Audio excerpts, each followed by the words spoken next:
Thomas Soto. Le Made in France avec Anissé Mbida. Bonjour Anissé. Bonjour Thomas, bonjour Julie, bonjour à tous. Ce matin, on s'intéresse à Seb. Seb, le leader mondial du petit électroménager qui se lance dans la location. Oui, un service qui vient de démarrer à Dijon, un fief historique du groupe Seb, département de Côte d'Or, 21. Ah oui. Parce que, vous savez peut-être pas, mais Seb, SEB, c'est l'acronyme de Société d'emboutissage de Bourgogne. Voilà pourquoi la Bourgogne.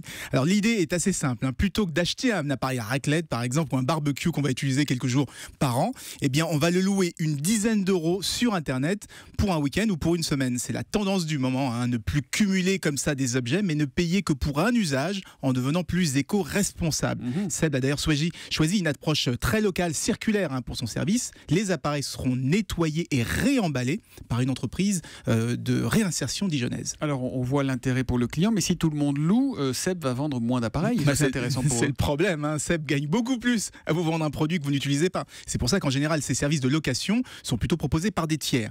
Mais comme la consommation à l'usage se développe fortement, ils ont préféré se concurrencer eux-mêmes plutôt que de laisser quelqu'un leur tondre la laine sur le dos. Et c'est plutôt rare comme attitude, notamment chez un leader du secteur. En principe, ils sont plutôt attentistes. C'est ce qu'on a vu avec les taxis Uber, avec les hôtels Airbnb. En fait, ils veulent éviter ça. Exactement. La clé, c'est de savoir anticiper les tendances, d'innover. Seb existe depuis 1944. Et une des raisons de sa longévité, c'est justement d'avoir toujours su innover. Souvenez-vous, la cocotte minute en 1953, la révolution dans les cuisines.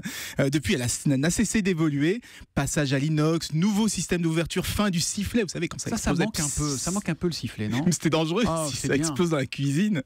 Le résultat, c'est qu'aujourd'hui, la cocotte minute se vend toujours à 1 million d'exemplaires par an, malgré la concurrence du micro-ondes et des fameuses mijoteuses électriques. Tout cela en gardant l'essentiel de la production ici, en France. Voilà, d'ailleurs, la fameuse friteuse sans huile que les Américains s'arrachent, elle est made in Bourgogne aussi. Exactement. Elle est made in Seb. Merci Anissé. On se retrouve lundi à 6h40 sur Europe 1 pour le Made in France. À lundi. À lundi.